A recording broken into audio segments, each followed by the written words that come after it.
was in court when the judge gave my dad 5 years for beating my stepdad to a pulp. That was the day I decided to stop telling the truth.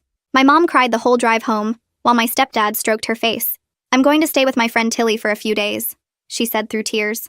My stepdad smirked as I dug my nails into her arm. "Please don't leave me alone with him." Mom slapped me. "Your father filled your head with lies. Brandon's been nothing but good to us." Mom left an hour later with every suitcase we had in the house. Brandon stood by the front door and turned the deadbolt. Click. He put the key in his pocket and ran his beady eyes along my body. "Let's talk about what you told your father." I was halfway up the stairs when I felt his hand catch my ankle. I kicked backwards as hard as I could and slammed my bedroom door shut before wheeling my wardrobe in front of it.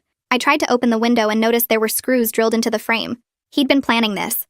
I heard the power drill start up downstairs and my stomach dropped. He was coming up the stairs now. Suddenly, I heard the drill outside my door, while he installed something I couldn't see. After a few minutes, it stopped and his footsteps walked away down the hall. I pushed the dresser aside and tried the door, but it wouldn't move. He'd locked me in from the outside. "We have 3 days," his voice sang through the door. "3 days to teach you what happens to little girls who tell lies about their stepdaddies." I tore through my closet looking for anything useful and found my old Chromebook buried under some clothes. I instantly opened Discord and messaged my friend. "Brandon locked me in my room. He's going to hurt me." She responded immediately. "Is this about your dad? You promised you wouldn't tell." Before I could type anything back, the screen went black. He'd cut the power. I knew I didn't have long before he had his way with me. I instantly grabbed the lamp from my nightstand and swung it at the window as hard as I could. Crack! An alarm started screaming through the house. While I climbed out the broken window, I could hear him slamming his body against my doorframe. He was laughing, like this was all some game he'd been excited to play. The door crashed open, but I didn't look back. I shimmied sideways along the ledge, barely making my way towards the bathroom window. Before Brandon could figure out what was going on, I grabbed the frame and hit the tile floor hard. There was a small window above the toilet, and I locked the door, and just as Brandon made it the door. "I tried to be patient while your dad ruined everything," he screamed over and over. "But now he's gone." The bathroom door exploded inward, and he grabbed my ankles, pulling me back. I screamed and clawed at the window frame until my fingernails bent backwards and broke. He was pulling so hard that he slipped, and suddenly I was sliding through, falling into the bushes below. I had so much adrenaline in my body that I didn't even care about the pain. I just forced myself up and started running toward our neighbor Miss Apple's house. I looked back once and saw Brandon walking out the front door, like he had all the time in the world because he knew I couldn't get far.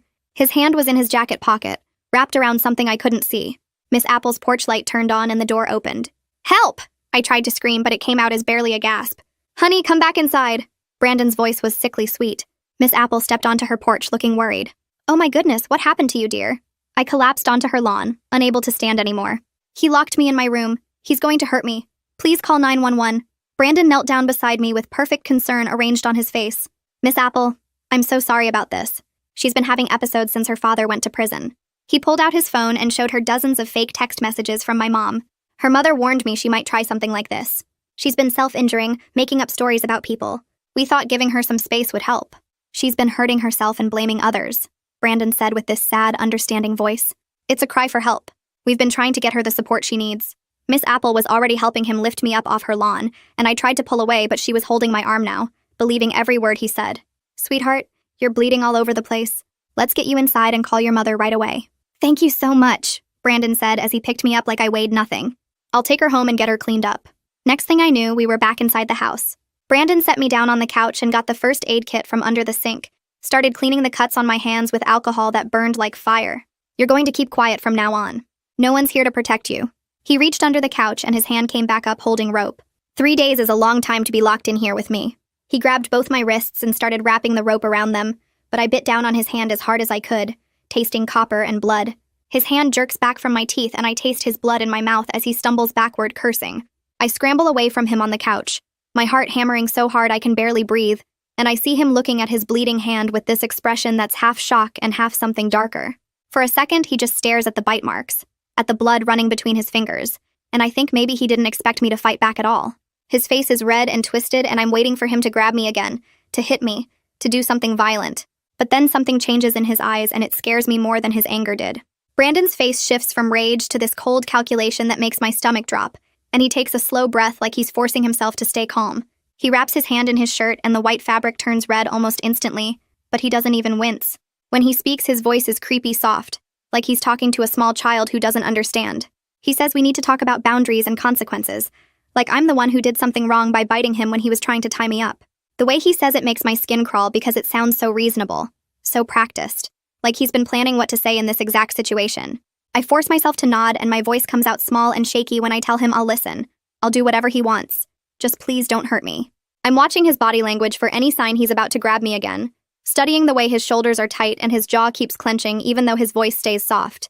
He seems to buy my fake compliance and sits down in the armchair across from me, still holding his bleeding hand wrapped in the shirt. I notice he keeps glancing at the rope on the floor, like he's deciding whether to use it right now or wait. My whole body is tense and ready to run even though I know there's nowhere to go, and I'm trying to figure out what he wants to hear. He starts talking about respect and trust in this rehearsed way that sounds totally fake, like he memorized a script about healthy family relationships. While he's going on about how much he's done for me and Mom, I hear him pick up his phone from the coffee table. He calls my mom on speaker and she answers right away, her voice already shaky like she's been crying this whole time.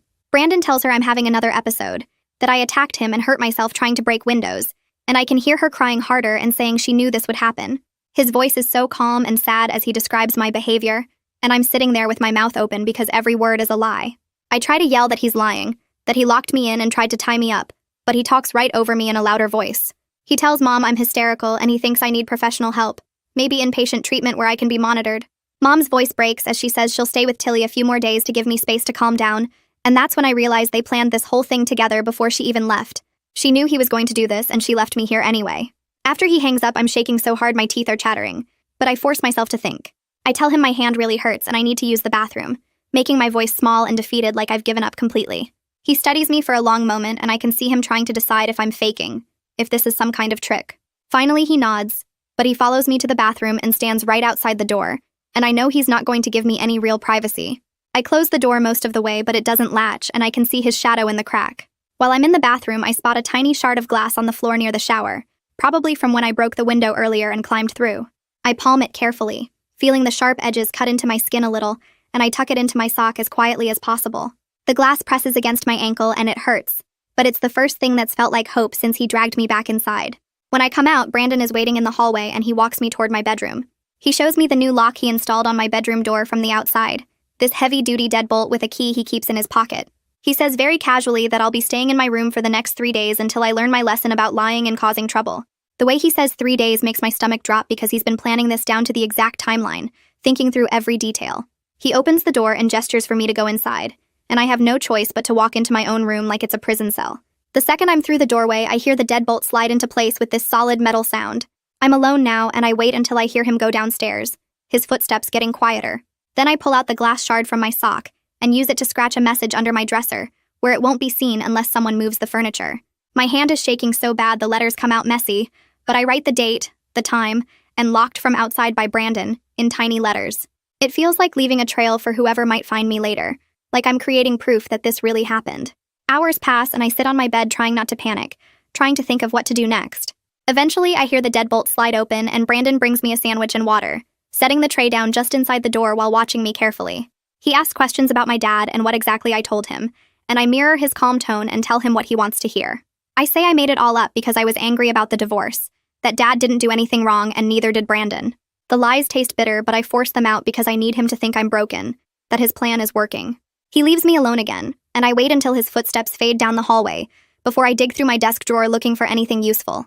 I find an old pen that still has some ink, and I press the tip against my palm, writing the words, "Help, locked," in shaky letters that barely stay straight. My hands won't stop shaking, and the letters come out messy, but they're readable enough that someone might see them if I get a chance to show anyone. Just having this tiny plan makes me feel slightly less trapped, like I'm doing something instead of just waiting for whatever Brandon has planned next. I hear his voice downstairs, and I press my ear against the heating vent in my floor, listening hard to make out what he's saying. He's on the phone with someone, and his tone is smooth and casual, completely different from how he sounds when he talks to me. I catch bits of the conversation and realize he's calling the alarm company, explaining that his stepdaughter accidentally set off the system and everything's fine now. He sounds so normal and reasonable that it makes my stomach turn, and I'm realizing how good he is at lying, how much practice he must have had fooling people into thinking he's just a concerned parent. The call ends and I move away from the vent, my heart pounding because I know that means no one's coming to check on the broken window or the alarm. Hours pass and my stomach starts cramping badly, the kind of cramps that come with my period, and I realize I can use this. I call through the door that I'm having female problems and really need the bathroom right now, making my voice sound desperate and embarrassed. Brandon unlocks the door a few minutes later and he looks annoyed, but he lets me out, following me down the hall to the bathroom. While I'm in there, I notice the rope he used earlier is sitting on the edge of the sink, probably left there when he washed his bleeding hand. I work my fingers along the fibers as quietly as I can, loosening and fraying some of the strands, so maybe it'll break easier if he tries to use it on me again. When I come out, Brandon is waiting in the hallway, and he walks me back to my room without saying anything, just locks the door behind me with that heavy click of the deadbolt. I sit on my bed and press my ear against the heating vent again, and this time I hear something different coming from his room down the hall. He's recording something on his phone, practicing different ways to explain my episodes to people who might ask questions. I hear him rehearse lines about my dad filling my head with lies, and me having a history of hurting myself, building this whole fake story about me being unstable and making things up. He records the same explanation 3 or 4 times, adjusting his tone each time until it sounds perfectly concerned and believable. Night falls, and the house gets darker and quieter, and I start paying attention to Brandon's footsteps in the hallway. He walks past my door every hour or so, like he's checking to make sure I'm still locked in and haven't found a way out. I listen to the pattern of creaking floorboards and time how long he spends in different parts of the house, turning my fear into information I can actually use. I map it all out in my head, memorizing which boards creak the loudest, and how long it takes him to walk from his room to mine. The next morning when the sun starts coming up, I go to the window and test the screws again, confirming they're still drilled in tight and I can't open it. I start thinking through my options in my head, making actual plans instead of just panicking. Plan A is somehow signaling Miss Apple next time I see her, maybe flashing my palm message or getting her attention through a window. Plan B is finding a way to break through my bedroom door, or maybe punching a hole in the drywall, though I don't know if I'm strong enough for that. Neither plan is good, but doing nothing means staying locked in here for 3 whole days with Brandon, and I know I can't let that happen. I carefully tear a page from my old notebook and write, "Help locked in, call police," in the biggest letters I can fit on the paper. I fold it up tight and go to the bathroom. Then I angle myself at the tiny window above the toilet and toss the note through the gap toward Miss Apple's yard. I watch it land in her bushes near her back door, and I don't know if she'll ever find it, but at least it's something. At least I tried. Brandon brings me breakfast later, and I act even more cooperative than before, asking quietly if I can have some ice for my swollen hand. He seems pleased that I'm being so compliant, and he brings me an ice pack wrapped in a plastic bag, setting it down on my dresser while he watches me. While he's standing there, I slip a second tiny note into the seam of the plastic bag, hoping somehow it might be found later if the bag gets thrown away or recycled. I wait until afternoon, and then I grab a towel from my closet and use it to partially block the heating vent, creating just enough smoke to trigger the detector for a second before I clear it away. The alarm starts beeping and Brandon comes running up the stairs, and I watch through the crack in my door as he checks the detector and resets it. Now I know his emergency response pattern and exactly how long it takes him to reach my room when something goes wrong. He sits down on the hallway floor right outside my door and pulls out his phone, and he starts showing me more fake text messages supposedly from Mom. The screen is angled so I can see them through the gap, and they say things about her being worried about my mental state and wanting to get me help. I notice the timestamps don't quite match up right, and there are typos that Mom would never make, like your instead of your and missing punctuation. I'm cataloging every single detail that proves he's making up evidence, storing it all in my memory so I can tell someone later if I ever get the chance. A few hours later, I hear the engine sound from his truck starting up in the driveway, and my heart jumps because maybe he's actually leaving. I rush to test the door handle, but it's still locked solid from the outside, and I press my ear against the wood trying to figure out what he's doing. The truck idles for a minute, then goes quiet again, and I move to the window to see what's happening. Brandon's back within 20 minutes, and I watch him pull into the driveway carrying bags from the hardware store. He opens the truck bed and starts unloading zip ties and duct tape, and my whole body goes cold because I know exactly what those supplies mean. He glances up at my window and I duck back fast, but I think he saw me watching. My hands won't stop shaking as I grab the pen I used earlier to write on my palm, and I pull up my sleeve. I start drawing a rough map on my forearm, marking where each injury is. The rope burns on my wrists, the cuts from the broken window, the bruises from being dragged across Miss Apple's lawn. I write tiny timestamps next to each mark using the clock on my broken Chromebook as reference. The rope burns happened at 8:47 p.m., the window cuts at 8:52 p.m., the bruises at 9:03 p.m. I'm turning my own body into evidence because it might be all I have if I ever get out of here. I pull my jeans down slightly and write more timestamps on my inner thigh where no one would see unless they were looking for evidence. Each mark gets a time and a brief note about what caused it. My skin burns from pressing the pen so hard, but I need this to be clear and readable. I hear footsteps coming up the stairs, and I quickly pull my sleeve back down and sit on my bed trying to look calm. Miss Apple's voice carries from downstairs, and I freeze because she's here, and maybe she found one of my notes. I press my whole body against my bedroom door and strain to hear what she's saying. Brandon intercepts her at the front door, and his voice is smooth and friendly like nothing's wrong. I angle myself at the gap near the banister, and for 1 second I manage to flash my palm with the words, "Help, locked," still visible in smudged pen. I hold it there as long as I dare, but Brandon's body blocks her view almost immediately, and I don't know if she saw it. Their voices fade as he walks her back toward her house, and I slump against the door feeling defeated. When he comes back upstairs, I hear his footsteps stop right outside my room. His voice comes through the door telling me I just earned myself a punishment for trying to signal the neighbor. I hear him walk to the bathroom, and then there's this metallic creaking sound followed by silence. He turned off the water to my bathroom, and I can hear the pipes go quiet. I rush to the bathroom sink and turn the handle, but nothing comes out. The toilet tank still has water, but that's it. I'm already thinking about the half-full water bottle on my nightstand and how to make it last as long as possible. My throat feels dry just thinking about it.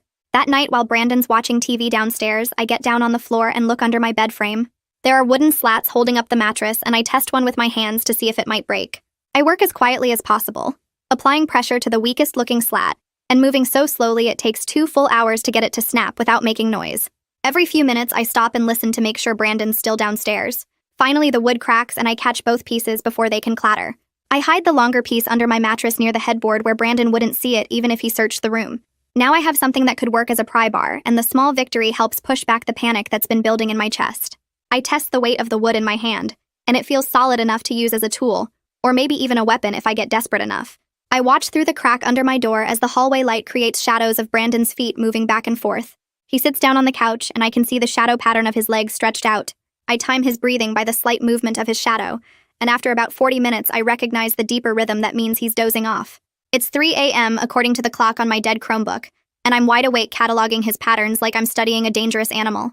I notice he shifts position every 12 to 15 minutes, even when he's sleeping. His phone alarm goes off at 3:30 a.m., and I hear him get up to check something, then go back to the couch. I'm gathering information about every habit and weakness because that's the only control I have right now. Using my makeshift pry bar, I start working on the interior door hinges as quietly as possible. The pins are old and slightly rusted, which actually helps because they're easier to loosen. I work millimeter by millimeter over the next hour, applying gentle pressure and stopping whenever I hear any sound from downstairs. I leave everything looking normal from the outside, but now I know I could potentially lift the whole door off its hinges if I get desperate enough. Having an escape route planned makes the walls feel less like a cage, even though I'm still trapped. Brandon's phone rings downstairs, and I hear Mom's voice on speaker. She's crying, and her words are all broken up with sobs. I press my ear against the heating vent to hear better, and catch her saying something about not being able to handle this. Brandon's voice is calm and understanding as he responds to her. Then I hear Mom say the words that make my stomach drop. She's crying and says she can't do this anymore, and asks him not to make her choose between the two of us. The words hit me like a physical blow because she already chose him when she packed every suitcase and left me here alone. I have to swallow down the grief and anger because I can't afford to fall apart right now. I need to stay focused on getting out of here alive. My eyes burn, but I force myself not to cry because crying won't help anything. I pull out a few strands of my hair one at a time, trying not to make it obvious. I slide them under the door gap as far as they'll go, then I blow gently and watch them move with the air current from the hallway. The hall lights are still on, and I can see the microscopic gap between the door and the floor. I'm gathering information about every possible weakness in this room, every tiny opening that might be useful later. The gap is maybe a 1/4 inch at most, but it's something. I test different spots along the door bottom and find the widest point is near the hinge side. Before sunrise, I hear Brandon's footsteps coming up the stairs and the sound of his power drill starting up. I peek through the crack in my door and see him installing something on the wall right above my door frame. When he finishes and steps back, I can see it's a security camera with a blinking red light pointed at my door. But I notice the red light isn't actually on. It's just a reflection from the hallway light hitting the plastic lens. There's no wire running from it to anywhere, and the mounting bracket looks cheap. He's trying to intimidate me with a fake camera, and the fact that I caught his trick gives me a tiny bit of confidence back. I know he's watching and planning, but I'm watching and planning too. The next morning, Brandon unlocks my door and stands there watching me with his arms crossed. He tells me I can use the bathroom for 5 minutes and points at his watch like I'm some kind of prisoner on a schedule. I shuffle past him and lock the bathroom door behind me, my hands still shaking from everything that happened yesterday. The glass shard is still tucked in my sock from last night, and I pull it out carefully while the water runs in the sink to cover any sounds I might make. I work the shard under the corner of the window screen where I noticed a screw yesterday, twisting and prying as quietly as possible. The metal is old and the screw threads are stripped in places, which actually helps because it turns easier than I expected. I keep glancing at the door, listening for Brandon's footsteps, and my heart pounds so hard I can feel it in my throat. After what feels like forever, the screw comes loose and drops into my palm. I close my fingers around it and feel the sharp threads dig into my skin. The screen is loose now on one corner, and when I test it gently, it moves about an inch away from the frame. If I can get the other screws out, I might be able to remove the whole screen and actually open this window, which is smaller than my bedroom window, but I think I could fit through if I had to. I palm the screw and tuck it into my sock with the glass shard, then flush the toilet and wash my hands like nothing happened. Brandon's knocking on the door telling me my time is up, and I take one last look at the loose screen corner before I open the door. He walks me back to my room and locks me in again without saying anything, and I hear his footsteps go downstairs. I sit on my bed and pull out the screw to look at it properly. It's small but solid, maybe half an inch long, and just holding it makes me feel like I have some kind of control. I'm building options piece by piece, little things he doesn't know about that might save me later. An hour passes and I hear Brandon's voice downstairs on his phone. I press my ear against the heating vent and his words drift up through the metal. He's talking to someone about a welfare check and he sounds annoyed, saying something about nosy neighbors who don't mind their own business. My chest gets tight because Miss Apple must have called someone after all. Maybe she did see something when I tried to signal her, or maybe she's just worried because she hasn't seen me around. Brandon's voice has this edge to it that wasn't there before, like he's actually nervous about something. He tells whoever's on the phone that everything's fine, and his stepdaughter is just grounded for lying to her father. The way he says it sounds so reasonable and normal that it makes me sick. I feel this weird mix of hope and fear because if someone's checking on me, that's good, but I also know how well Brandon can lie. He performed perfectly for Miss Apple yesterday, and he'll do the same thing for whoever shows up. I need to figure out how to make them see the truth, how to show them the lock on my door, or get them to hear me somehow. My mind races through possibilities, but none of them seem good enough. 2 hours later, I hear a car pull up outside, and through my window, I see a police cruiser park in front of our house. My whole body floods with this desperate energy, and I start banging on my floor with both fists as hard as I can. I'm screaming for help over and over, my voice getting raw and hoarse, and I know the police are right downstairs and they have to hear me. But then the TV downstairs suddenly blasts on so loud that the bass vibrates through the entire house. The sound is so overwhelming it drowns out everything else, and I keep screaming anyway, pounding on the floor until my hands hurt. I can hear muffled voices downstairs, men's voices that must be the officers and Brandon's smooth responses that I can't make out over the TV noise. I press my ear to the floor trying to hear anything useful, but the TV is too loud. After maybe 10 minutes, the voices stop and I hear the front door close. I scramble to my window and watch the police cruiser pull away from the curb, and my legs just give out.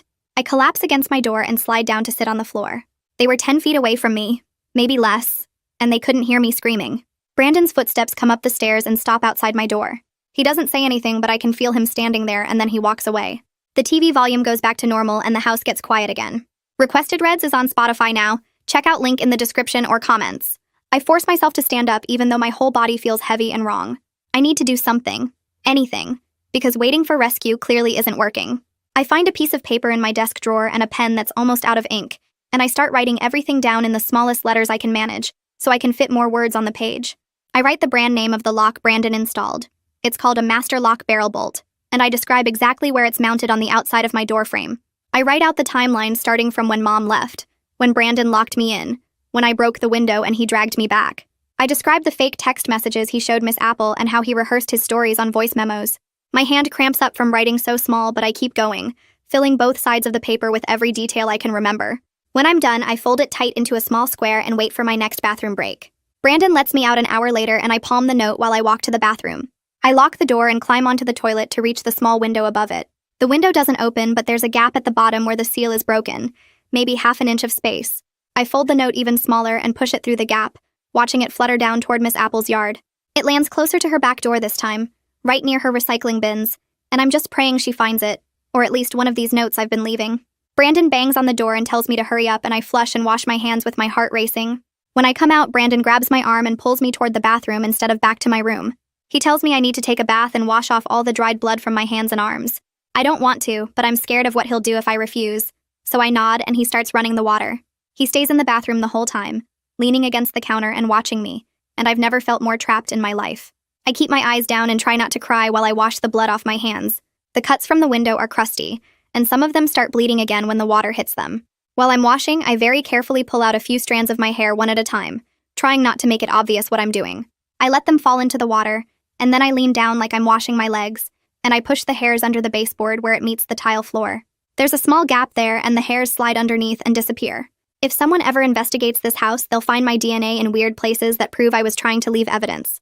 The thought keeps me focused, even though I'm terrified sitting here with Brandon watching me. I'm not just surviving. I'm planning. I'm making sure there's proof of what he's doing, even if something happens to me. Brandon keeps shifting his weight, and I glance up and see him looking at his hand. The bite wound from yesterday is red and swollen, with yellow stuff oozing out around the teeth marks. He winces when he tries to flex his fingers and mutters something under his breath about it getting infected. He tells me to finish up and get dressed.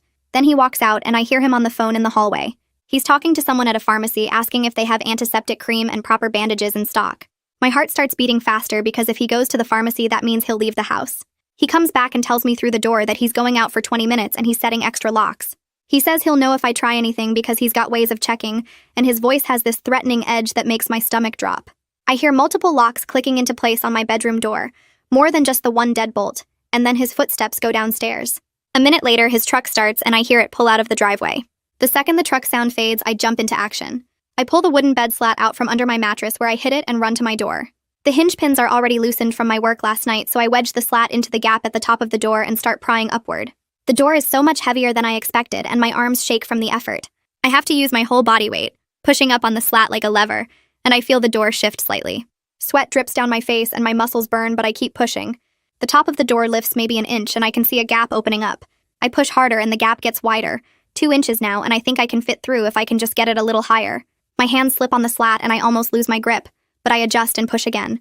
The door lifts 3 inches, 4 inches, and now there's enough space.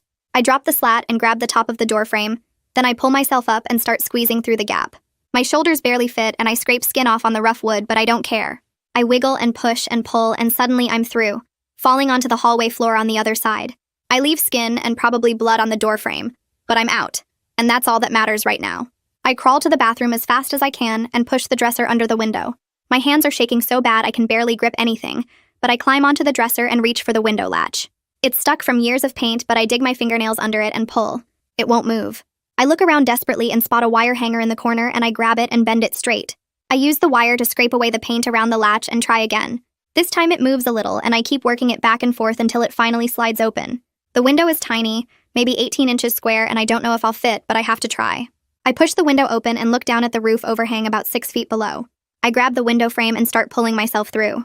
My hips get stuck, and I have to twist sideways, scraping my ribs raw on the frame. The pain is sharp and bright, but adrenaline pushes me through it. I wiggle and push, and suddenly I'm sliding through, falling toward the roof. I hit the shingles hard, and they're rough and hot from the sun. I slide down the slope trying to slow myself, but I'm moving too fast, and then I'm falling again, dropping into the bushes below. Thorns cut my arms and legs, and branches scratch my face, but I'm outside. I'm actually outside, and I force myself to stand up even though everything hurts. I run toward Miss Apple's house, staying low and moving as fast as I can. My side gate leads to her yard, and I push through it, my breath coming in painful gasps. Then I see them, and my heart just sinks. Both of my notes are sitting in Miss Apple's recycling bin, crumpled up with junk mail and old newspapers. She never saw them. She never even knew I was trying to reach her. I'm fighting back tears because all that effort, all that risk, and she just threw them away with the trash. Then I hear it. Brandon's truck turning onto our street. The engine sound is unmistakable, and I know I have maybe 60 seconds before he gets back to the house and realizes I'm gone. My whole body goes cold, and I run to Miss Apple's back door. I bang on her door with the pattern I remember from when we used to play games when I was little. 3 fast knocks, 2 slow, 3 fast. It was our secret code, and I'm praying she remembers. The door opens, and Miss Apple stands there looking confused, and I shove my forearm right in her face. The injury map I drew is still there. The timestamps and locations marked in pen on my skin. I'm gasping out words about Brandon locking me in and the exterior deadbolt. And please call 911 right now. My voice breaking and desperate. Miss Apple's expression shifts from confusion to horror as she reads the marks on my arm and sees the cuts and bruises covering my body. She pulls me inside and locks the door behind us. Miss Apple grabs her phone and dials 911, putting it on speaker while she guides me away from the front door. I'm trying to catch my breath, and my whole body won't stop shaking. The dispatcher answers, and Miss Apple explains there's an emergency, that her neighbor's stepdaughter just escaped from being locked in her room and is injured. Through the front window, I see Brandon's truck coming around the corner really slow, and he stops in the middle of the street when he sees my bedroom window is empty. Miss Apple notices me staring and quickly pulls the curtain closed. Then she locks her front door and slides the chain across. We move toward her back room, and I collapse into a chair because my legs finally give out. The dispatcher is asking questions, and Miss Apple hands me the phone, and I force myself to speak, even though my teeth are chattering so hard I can barely form words. I tell the dispatcher my stepdad locked me in my room with an outside lock and was going to hurt me, that I had to break a window to escape. The dispatcher says officers are on their way and to stay on the line, and just hearing that help is actually coming makes something break loose inside me. I'm shaking so bad the phone almost falls out of my hand, but Miss Apple steadies it and stays right next to me. She brings me a blanket and wraps it around my shoulders, and for the first time in hours, someone is treating me like I'm telling the truth instead of making things up. The dispatcher keeps asking me questions about my injuries and whether I'm in immediate danger, and I describe the cuts on my hands and the rope burns on my wrists. Miss Apple looks at my wrists, and her face goes pale when she sees the marks. There's a knock on the front door, and Brandon's voice comes through, all concerned and friendly sounding. He calls out that his stepdaughter is confused and really needs her medication, that she's been having episodes and he's worried about her safety. Miss Apple looks at me, and I shake my head as hard as I can, mouthing the word no over and over. She walks to the front door but doesn't open it, and she tells him through the wood that the police are already on their way and he should wait at his own house. Brandon's voice changes just a little, gets this edge to it, and he says he needs to get some paperwork to show the officers about my medical history. Miss Apple doesn't answer, and after a minute I hear his footsteps going back down her porch steps. The dispatcher tells us to stay inside with the doors locked until officers arrive, and Miss Apple double-checks all her locks while I sit there wrapped in the blanket. My hands won't stop shaking, and I keep looking at the front window expecting to see Brandon's face pressed against the glass. Miss Apple sits down next to me and asks if I want some water, and I nod because my throat is so dry I can barely swallow. She brings me a glass and I drink it too fast, water spilling down my chin because I can't hold the cup steady. 2 police cars pull up outside and I see the officers getting out, and Miss Apple opens the door before they even knock. They come inside and one of them starts talking into his radio, while the other one kneels down in front of me. I force myself to speak clearly even though I'm crying now, and I hold out my wrist to show the rope marks. I tell them about the exterior lock on my bedroom door, and how Brandon installed it while I was inside. How he said we had 3 days and he was going to teach me a lesson. The officer writes everything down in his notebook and asks me specific questions about what time things happened and exactly where the lock is located. I describe how Brandon showed Miss Apple fake text messages from my mom and rehearsed his story about me having episodes, and I can see both officers taking me seriously as they write. The second officer asks if I have any other injuries, and I show them my hands with the cuts from the broken window, my scraped ribs, my broken fingernails. They take photos with their phones and document everything, and one of them calls for an ambulance. But I say I don't need one right now. I just need them to see the lock on my door. Miss Apple confirms that Brandon tried to take me back to the house earlier, and that she saw my injuries when I showed up at her door. A detective arrives about 10 minutes later and introduces himself as Logan Ware. He says he was the one who took the welfare check call earlier today, and now he's following up because the situation has changed. He asks me to walk him through the whole timeline starting from when my mom left, and I tell him everything in order. I describe the exterior deadbolt Brandon installed, the screws in my window frame, how he cut the power when I tried to message my friend. Detective Ware writes down every detail and asks really specific questions about the lock mechanism and whether I know what brand it is. His questions are detailed and professional, and he doesn't act like I'm being dramatic or making things up, and that makes me trust him enough to tell him about the other evidence. I explain about the message I scratched under my dresser with the date and time, about the hair I hid under the bathroom baseboard, about the injury map I drew on my arm with timestamps. He leans forward and looks at my forearm where I wrote the locations and times of each injury, and he photographs it with his phone. He tells me this kind of documentation is really helpful for building a case, and I feel like all my careful planning is finally paying off. The officers ask if I can show them the lock at my house, and Detective Ware says he'll come with us to document everything. Miss Apple offers to come too, and I'm grateful because I don't want to go back there alone even with police.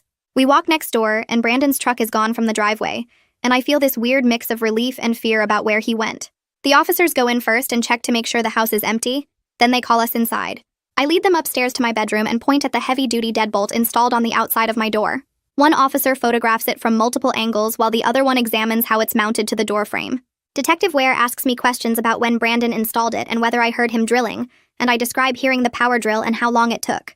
They document the loosened hinge pins where I tried to escape, the broken window with glass still on the floor, the message I scratched under my dresser. An officer carefully moves the dresser and photographs the scratched words with the date and timestamp, and seeing them treat my room like an actual crime scene makes everything feel more real. They bag the exterior lock as evidence after photographing it in place, and Detective Ware makes notes about the window screws and the alarm system. I tell them I need to go to the emergency room to get my injuries officially documented, and Detective Ware agrees right away. He says he'll arrange transport, and that having medical records will be important for the case. Miss Apple squeezes my hand before I leave and apologizes for not seeing my notes earlier, for not realizing something was wrong. I tell her it's okay because she believed me when it really counted, when I showed up at her door covered in blood and scratches. She starts crying and says she should have paid more attention, should have noticed the signs. One of the officers drives me to the hospital while Detective Ware stays at the house to finish documenting evidence. At the ER, they take me back pretty quickly once I explain why I'm there. The nurse is gentle and matter-of-fact as she photographs every single injury. She documents the rope burns on both wrists, the cuts on my palms from the broken window, the scraped skin on my ribs from squeezing through the small opening, my broken fingernails from clawing at the window frame. She asks me to describe exactly how each injury happened, and I walk through the whole timeline again while she takes notes. She measures the rope marks and notes their depth and pattern, photographs the bruises forming on my ankles where Brandon grabbed me. The whole process takes over an hour because she's so thorough, and I'm glad because I want everything documented. She cleans and bandages the worst cuts and gives me something for the pain. Then she says someone from Victim Services is coming to talk to me. A woman named Opal Sellers comes into my room and introduces herself as a victim advocate. She sits down and explains what happens next in a calm, clear way. She talks about the police investigation and how long it usually takes, about CPS getting involved to make sure I'm safe, about safety planning and protective orders. She explains that there might be criminal charges against Brandon depending on what the investigation finds, and that I have rights throughout this whole process. She mentions temporary placement options since I can't go home right now, and discusses what a protective order means and how it works. I'm trying to absorb all this information while I'm exhausted and everything hurts, and Opal seems to understand because she writes down the main points for me to read later.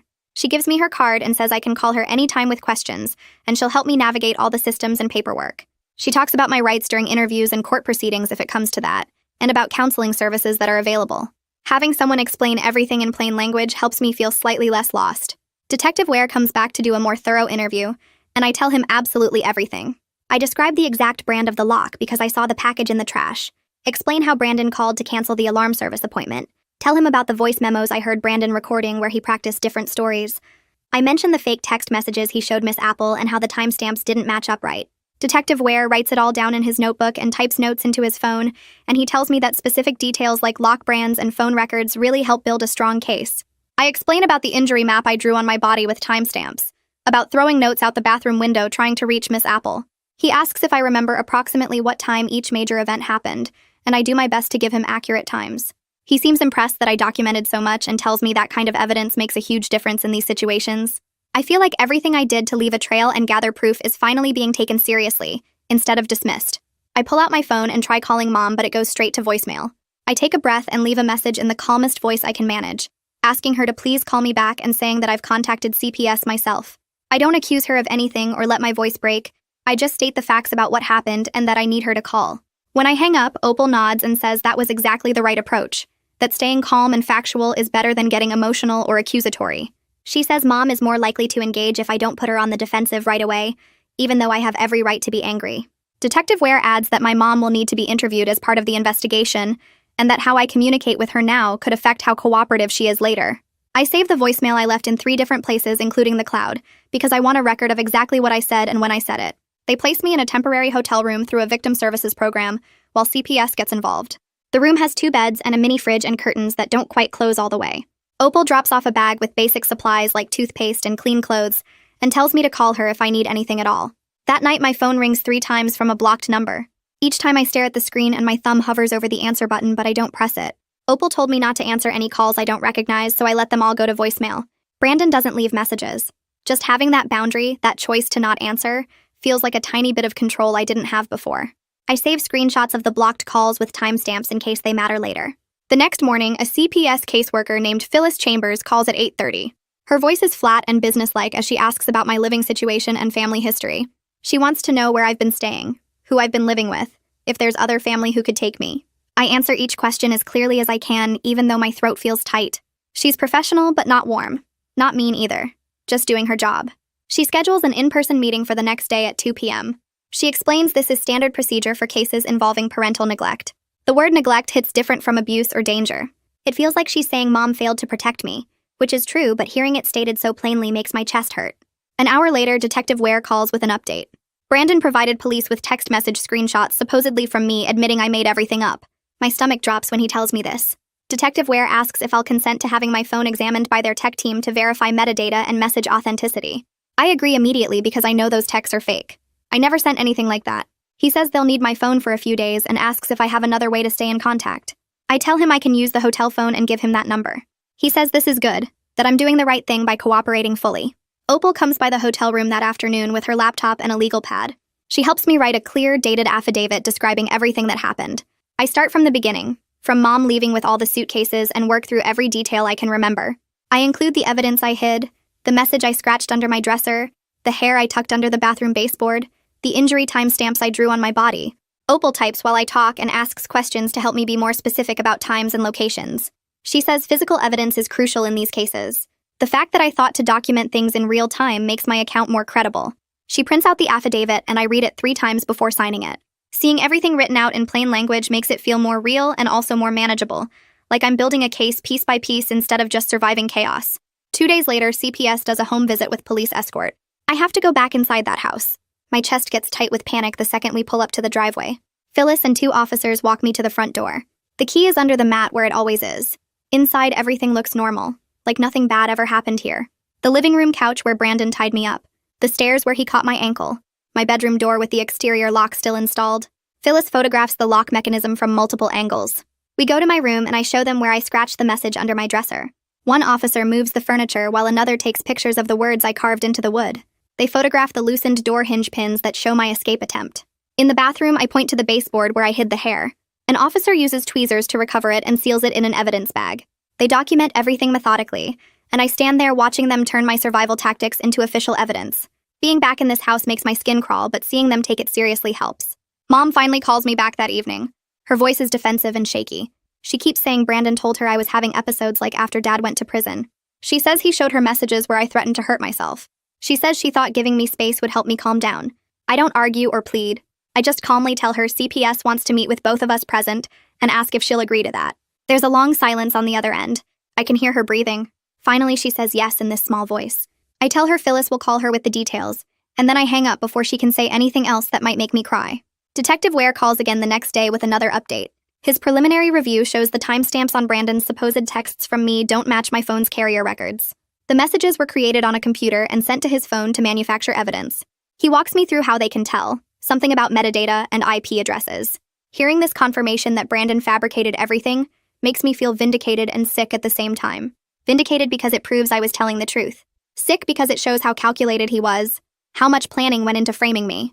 Phyllis from CPS calls to go over the safety plan she's putting in place. No contact with Brandon under any circumstances. Only supervised contact with Mom until the investigation is complete. She explains this isn't punishment but protection. While part of me is relieved, another part grieves that my own mother needs supervision to be safe around me. Phyllis talks about the difference between keeping me safe and punishing my mom. She says these boundaries exist to make sure everyone follows the rules while they figure out what happens next. I ask what happens if Mom breaks the no-contact rule with Brandon. Phyllis says there are consequences, but she doesn't specify what they are. The supervised meeting with Mom happens 2 days later in a CPS office with Phyllis present. Mom sits across from me at a conference table. Her eyes are red and puffy. I state facts in plain language without crying or yelling. I describe what Brandon did. The lock on my door, the rope, the 3-day plan. I describe what Mom knew before she left. The screws in my window frame, Brandon's smirk when she said she was leaving. I watch her face cycle through denial and defensiveness and finally something that might be shame. She keeps shaking her head like she's trying to reject what I'm saying. Phyllis takes notes and doesn't interrupt. When I finish, Mom just sits there staring at the table. Phyllis slides a document across to Mom. It's an interim agreement saying she won't let Brandon contact me and she'll participate in family counseling. Mom reads it slowly. Her hand shakes as she picks up the pen. She signs it, but she won't admit she knew Brandon was dangerous. She won't say she should have protected me. It's not the apology or accountability I wanted, but Phyllis says it's a start. After Mom leaves, Phyllis tells me that progress in these systems is measured in small, frustrating steps. She says I should feel proud that I got this far. I nod, but I don't feel proud. I just feel tired and empty, like I used up everything I had just to get Mom to sign a piece of paper that says she'll do the bare minimum to keep me safe. Detective Ware calls 2 days later with news about the warrant. A judge signed off on searching Brandon's phone and computer because the fake text messages show he planned everything ahead of time. He walks me through what they're looking for. Things like when the messages were created and what programs he used to make them. The tech team needs a few weeks to pull everything from the devices and build a timeline. He tells me legal cases move slow and I need to be patient, but hearing that they're actually building a case makes me feel less helpless. I'm stuck in this weird waiting period where I know bad things happened, but nothing's resolved yet, and I have to figure out how to live normally while everything's still up in the air. Opal calls the next morning to tell me she found a trauma counselor who works with teenagers in abuse situations. The counselor has an opening next week, and Opal already sent over my case information, so I won't have to explain everything from scratch. Part of me dreads going through it all again with another new person. Another part of me is so tired of carrying this weight alone that I just want someone professional to help me sort through it. Opal says the counselor won't push me to process emotions I'm not ready for. She'll just help me build coping skills and safety plans. That sounds more manageable than sitting around talking about my feelings for an hour. 3 days later, the police need me to come back to the house one more time. Detective Ware meets me outside with 2 other officers and we go in through the front door. My stomach twists being back inside, but I focus on the task. We go upstairs to my old room and I show them exactly where I scratched the message under my dresser. They move the furniture carefully and photograph the carving from multiple angles before using some kind of tool to preserve it. Detective Ware compares the dates I carved into the wood with the dates on my ER paperwork and my first police report. Everything matches perfectly. He says this kind of proof that I was documenting things while they were happening is really powerful evidence because it shows I wasn't making things up later. Seeing them treat my desperate scratches like important evidence makes me feel validated in a way I didn't expect. A week goes by before Phyllis calls with an update about Mom. CPS and Mom's lawyer put pressure on her to hand over her actual phone, so the carrier can pull complete message records. Phyllis explains this is a big deal because it means Mom is starting to accept that Brandon faked evidence, even if she won't say out loud that she put me in danger. I don't feel relieved exactly, more like I'm watching someone slowly wake up from denial. It's progress, but it's not the same as Mom actually admitting she knew Brandon was dangerous and left me with him anyway. Phyllis reminds me that people move through acceptance at their own pace, and I shouldn't expect too much too fast. 3 weeks after I escaped, Detective Ware calls with the news I've been waiting for. They have enough evidence to charge Brandon with unlawful restraint and tampering with evidence. The DA is reviewing everything to decide about prosecution. He warns me that legal processes take months and nothing's guaranteed, but this is real movement forward. He says I should feel good about how carefully I documented everything, because that's what made building this case possible. Hearing that my desperate evidence gathering actually mattered makes me want to cry with relief. The court grants a temporary protective order that requires Brandon to stay at least 500 feet away from me at all times. CPS decides the hotel placement isn't stable enough long-term, so they move me to a foster family with experience handling trauma cases. The foster mom's name is Larissa Turner, and she meets me at the CPS office before the placement. She's probably in her 40s with gray hair and this calm way of talking that doesn't feel fake. She tells me her house rules are simple and she won't push me to share anything I'm not ready to talk about. Her house is small but clean, and she shows me to a bedroom that's just mine. Having my own space with a door that locks from the inside makes me feel safer than I have in weeks. My first counseling session happens 4 days after I move in with Larissa. The counselor's office is in a medical building, and the waiting room has magazines and a fish tank. When she calls me back, I have to walk through everything again, describing what Brandon did and how I got out. My voice shakes, and I have to stop a few times, but I get through it. She doesn't try to find silver linings or tell me everything happens for a reason, which I appreciate because I'm sick of people acting like trauma teaches you lessons. Instead, we set small goals like getting on a regular sleep schedule and updating my safety plan with current phone numbers. Focusing on practical steps feels better than trying to process big emotions I'm not ready to touch yet. Miss Apple visits me at Larissa's house the following week. Larissa lets her in and gives us privacy in the living room. Miss Apple sits down and apologizes again for not finding my notes sooner and for believing Brandon's lies that first night. Then she tells me something that makes my chest tight. She agreed to be a witness about the moment I tried to signal her through the banister. She says she did see the message written on my palm, but Brandon moved so fast to block her view that she thought she imagined it.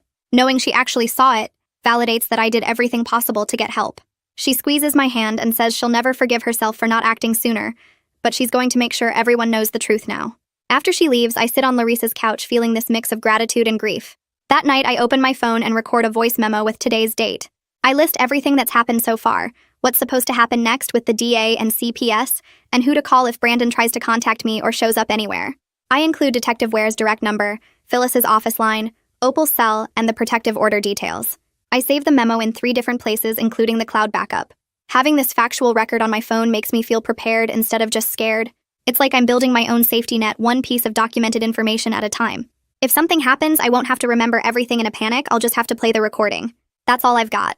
If you're still watching, I'm impressed and mildly concerned. But hey, you might as well subscribe at this point.